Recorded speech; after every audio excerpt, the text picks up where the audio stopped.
Welcome to Kapow. I'm Sonia. Can you feel it? Can you feel it? There's cartoons, there's collectibles, there's comics in the air. I think you're actually just standing under the vent. No, they're in the air. That's all it is. Now we are back here at King's Comics as usual, and today sees the return of Ask Kapow for 2013. Indeed. So that's going to be great. Very exciting. Also, we'll be revisiting the world of Mind the Gap. Yes, Ray will be along pretty soon. He's been checking out Arakawa Under the Bridge.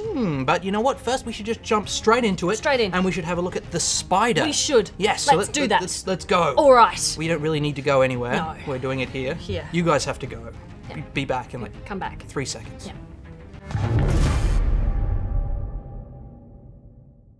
You know, it's a really good time to be a pulp hero with an insect theme. Indeed. You know, we've got the green hornet. We've got the black beetle. We've got the tweed cockroach. No, that's not a thing. That's not a thing? I told you that. It's not That a would thing. be great. You'd have a coat. It would be like his It's a wings. cockroach, Fine. dude. You know what? One pulp hero with an insect theme that I know does exist is the spider.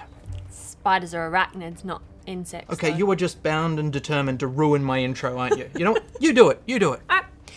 The Spider began in the 1930s as a pulp hero created by Harry Steger. He was largely an imitation of the Shadow, who was incredibly popular at the time. Now, however, he has been reimagined for a modern world by writer David Liss. Damn, that was all correct.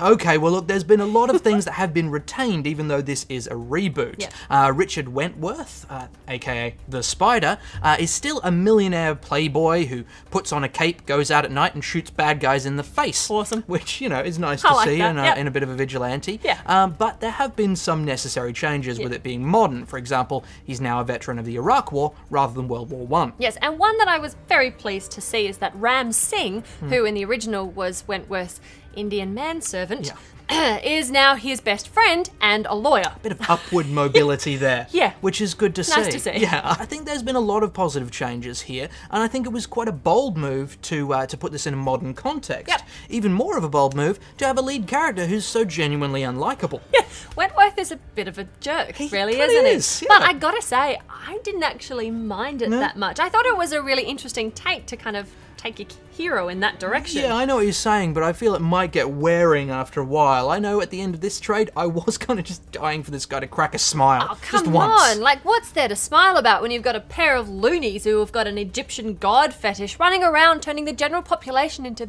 zombies? Yes, or when the Silver Falcon shows up and starts terrorizing everybody with his army of deadly owls. Deadly owls. Deadly owls. I love it. But that's the other thing that I kind of like. Even his villains are a bit kitschy. Little I mean, bit, there's yeah. the Cholera King in there somewhere. It's a nice blending of the old pulp with the new. Yeah, no, and I think one of the things that has a decidedly modern feel is the artwork. Colton Worley gives us a photorealistic art style it's quite good, but would be much more effective if it was that bit more consistent. Yeah, look, I do understand what you mean. There are some panels that you look at and you really do feel like you're looking at a photograph. Yeah. And then you turn the page and it's most obvious in faces. Absolutely. They become a little bland and a little bit nondescript. It's a bit strange. Although I gotta say the atmosphere in this book was handled beautifully. You can almost hear that rain hit the windows. You can smell this city. It's a really beautiful thing that he's done with that. Yes, now look, I do agree with you on that one. The city's almost a character in itself in this one. It's absolutely. handled very well. Yeah. And there was a lot about this that I did enjoy. But I'm probably not going to keep reading the series. Okay. That is largely down to the lead character. I mean, look, I love me a brooding vigilante. How can you not? I absolutely do. But I don't know, this guy didn't seem to have any great tragedies. He just seemed a bit spoilt and having a sulk, is how he came across. And also another thing that bothered me is that it just seemed so blindingly obvious to absolutely everyone in the city that Wentworth is the Spider. Yeah. It was hard for me to maintain my suspension of disbelief Fair in the enough. face of that. So, look, I did enjoy it, but there's just a few factors that took me right out of it. I'm gonna have to give it a borrow. Fair enough. Look, I love my pulp heroes. I have a real soft spot for them. And even though Wentworth is a bit of a jerk, I did find myself kind of laughing at some of his frat boy one-liners that are thrown in there. My favourite one being when he's dressed as the Spider and his exit line is, "You know where to find me, your mother's bedroom." And off he goes. With I a mean, grapple come gun. on. That's hilarious. That was pretty fun. Yeah. Having said that, there are other pulp heroes that I enjoy more. I'm going to keep my eye on the Spider, but ultimately he's a borrow from me as well. Fair enough.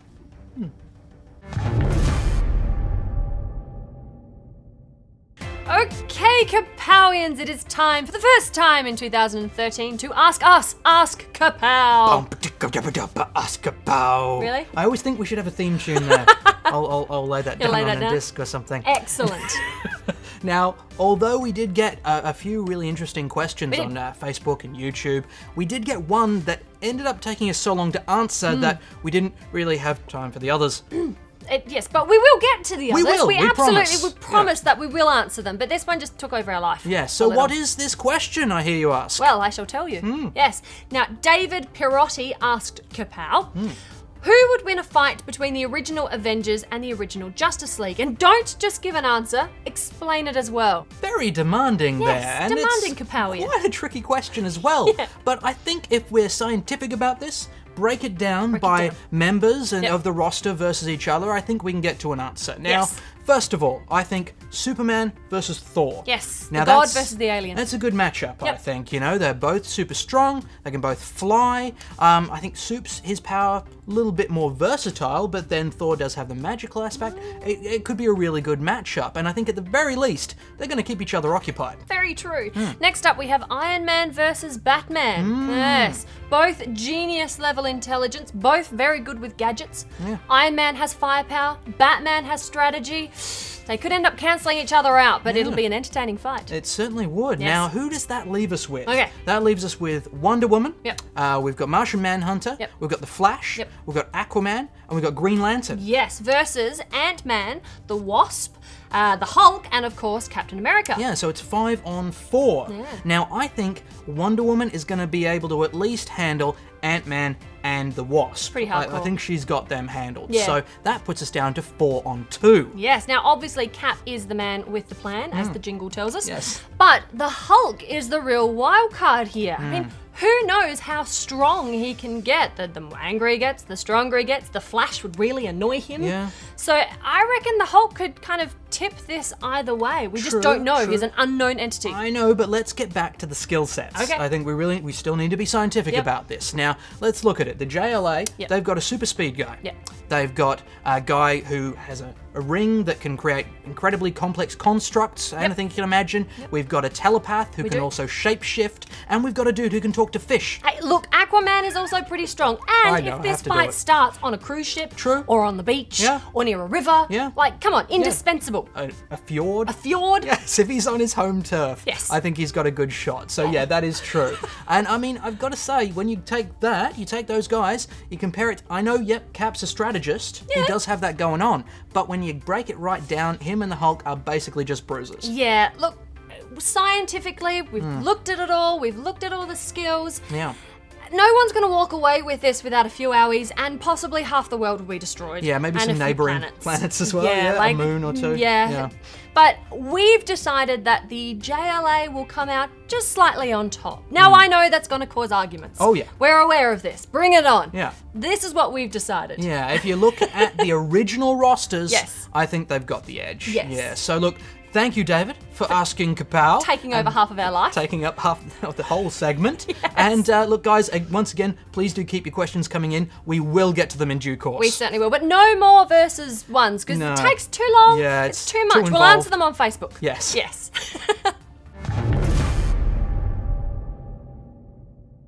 If you've seen the movie Jumper, starring Hayden Christensen, well, first, you have my deepest sympathies. Secondly, you must have wondered what it would be like if somebody had taken this cool concept of somebody learning that they can teleport and actually told a good story with it. Well, look, I know I certainly did. And that is exactly, as it turns out, what I Love Trouble, a new comic from Image, has done. So we have a girl, Felicia, whose backstory we learn in a single splash panel that takes up a third of the page. That actually tells us everything we need to know about her to be going on with, which is quite elegant. We have her learning that she can teleport when the plane she's in starts to crash. Yes, now, far from donning the lycra and becoming a hero, Felicia decides to use her newfound talent to, well, steal stuff. Yeah. Because, like, you would, wouldn't you?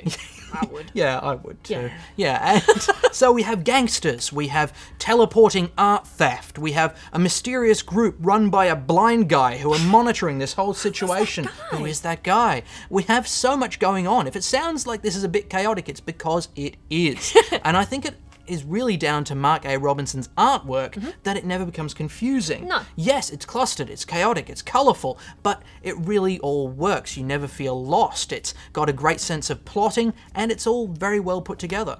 Damn, that's exactly what I was going to say. What exactly? Well, no, I would have done it better. But Really? Yeah. Really? Well, what else you got? Well, Robinson's level of detail and motion really is the star of this comic, but I also really like the characters that Kel Simons has created here, particularly Felicia. And the story has this fantastic momentum to it. Honestly, there's only one thing I didn't like about this comic. Really? Yeah. Pray tell. The title. Honestly, I love trouble. Whoever thought that was a good idea? Let's name our comic that is about blinking, not Blink or Blinkers or Blinking. No, we'll name it after a bad Julia Roberts movie. Yeah, with Nick Nolte. I just, criticism aside though, let's only on the first page. Turn the That's page, true. fantastic. I really, really enjoyed this. I can't wait to read the next one, so it's a buy from me. Yeah, well, you know, the second one's actually already out. Whoa, whoa, whoa, whoa. No, you've got to wait until we've done my bit. Now, look, I had my own perplexment about the title as well, but once you get past the front cover, it's an entertaining and energetic story that really does drag you along, and look, I really enjoyed it, and I'm definitely giving it a buy. So, wow, that was fast. I blinked.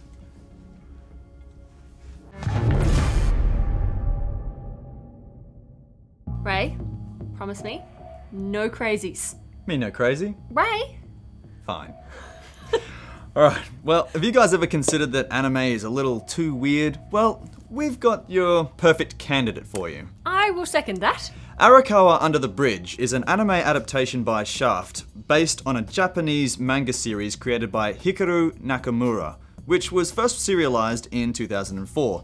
It started broadcasting in Japan in April 2010. The series tells the story of Ko Ichinomiya, a man who has accomplished everything by himself. Ever since he was little, his father has taught him one rule: to never be indebted to any other person. One day, by accident, he falls into the Arakawa River and almost drowns. A girl by the name of Nino rescues him, and in return, he owes her his life.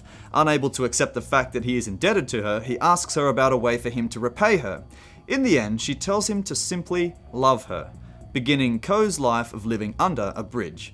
However, as Ko starts to learn, Arakawa is a place full of weirdos, and all of the people living under the bridge are what society would call denpasan. Which is a Japanese term for individuals who are disconnected or disassociated from the people around them. Now, the series can take a little bit to delve into. It can feel like it takes a while to get moving, but that's not so much because it's slow, but rather it bombards you with so many questions and absurdities, you're kind of on the back foot and you don't know what to invest in. But that's also the very thing that makes it addictive.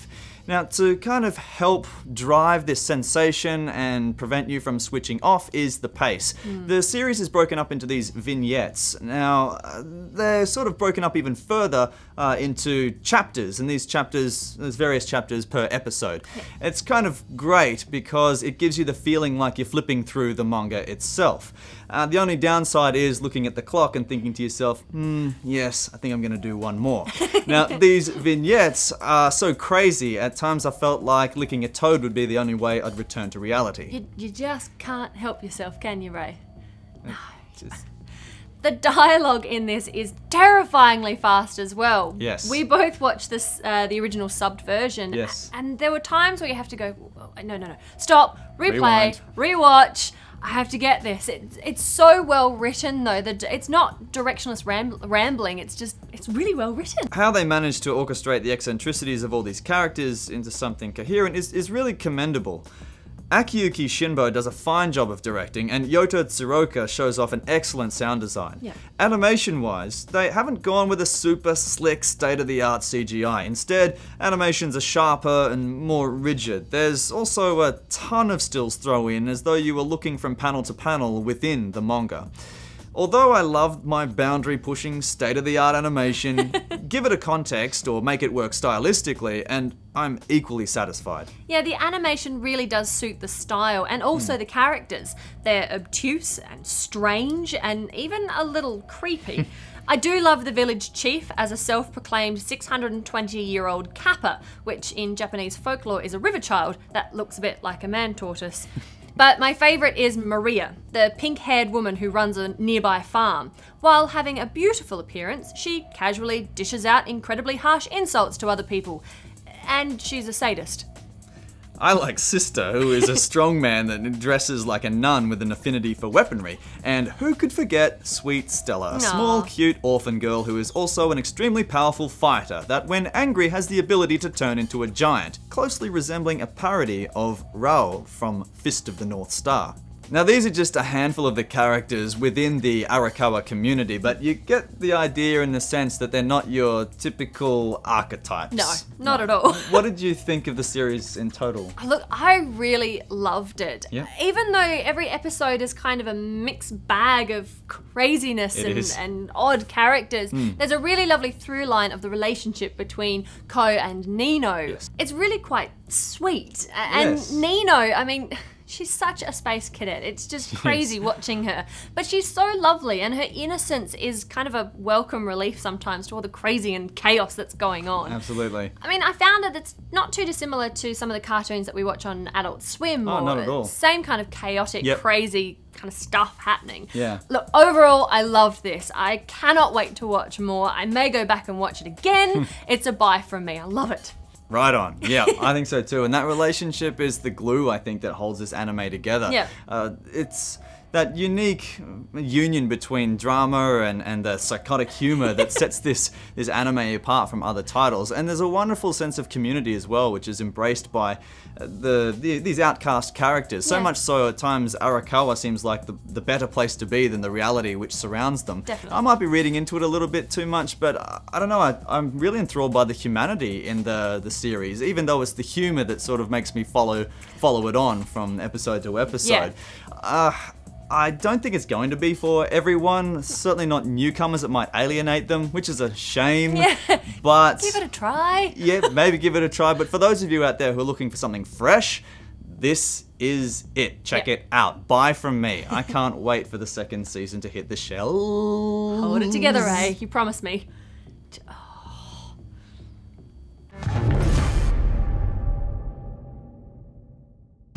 Now, some of you may remember, way back when, in the mists of time, and... What are you doing?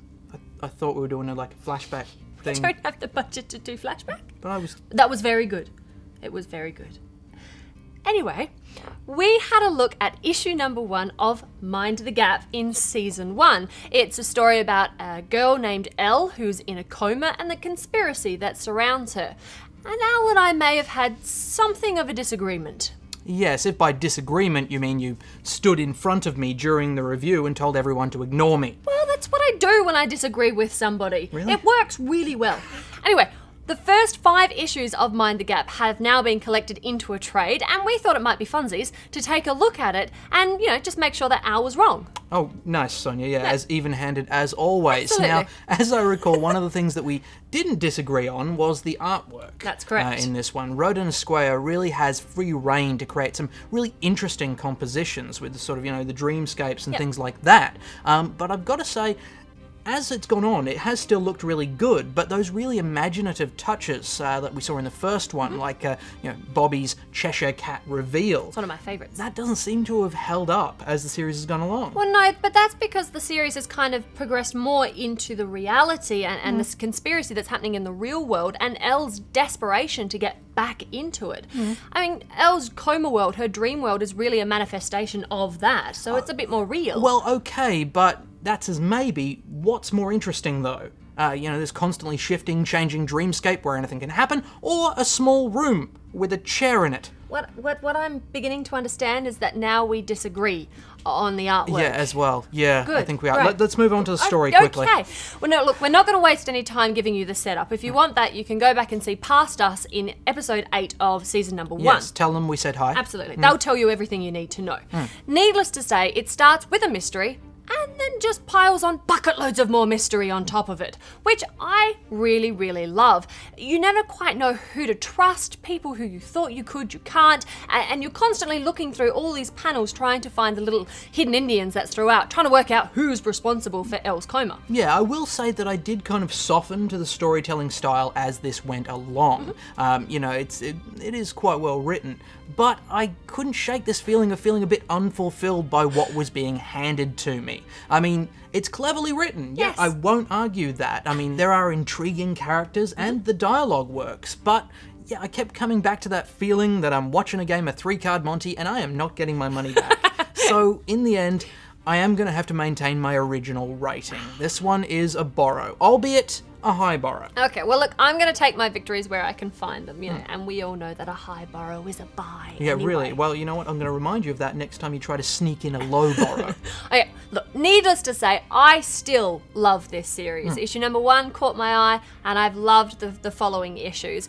I found the characters have really developed well. Bit characters are now major players. Major players have turned out to be red herrings. Who is the guy in the hoodie? Yes. I keep thinking I know who it is. Turns out that it's not. Rug, out from under you. Out from under me. I just don't know. Look, I'm keeping this one as a buy. I think Mind the Gap is still definitely a series you should be reading.